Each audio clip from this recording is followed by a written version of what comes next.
بسم اللہ الرحمن الرحیم۔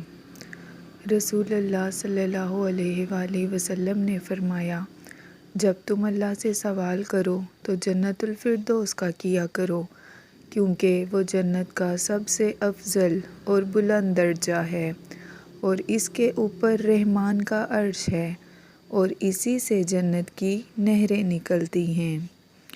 رسول صلی اللہ علیہ وآلہ وسلم نے فرمایا، میں نماز پڑھنے کے ارادہ سے کھڑا ہوتا ہوں، لیکن کسی بچے کی رونے کی آواز سن کر نماز کو ہلکی کر دیتا ہوں، کیونکہ اس کی ماں کو جو نماز میں شریک ہوگی تکلیف میں ڈالنا برا سمجھتا ہوں۔ ابو مسعود انصاری رضی اللہ تعالیٰ عنہ سے روایت ہے، ایک شخص نے کہا، یا رسول اللہ، قسم اللہ کی، میں صبح کی نماز میں فلاں کی وجہ سے دیر سے جاتا ہوں، اس لیے کہ وہ نماز کو بہت لمبا کر دیتے ہیں۔ رسول اللہ کو نصیحت کے وقت اس دن سے زیادہ کبھی بھی غصہ کی حالت میں نہیں دیکھا۔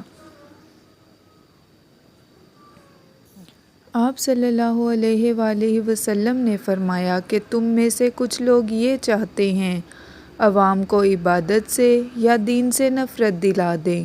خبردار، تم میں لوگوں کو جو شخص بھی نماز پڑھائے تو ہلکی پڑھائے، کیونکہ نماز میں کمزور، بوڑھے اور ضرورت والے سبھی قسم کے لوگ ہوتے ہیں۔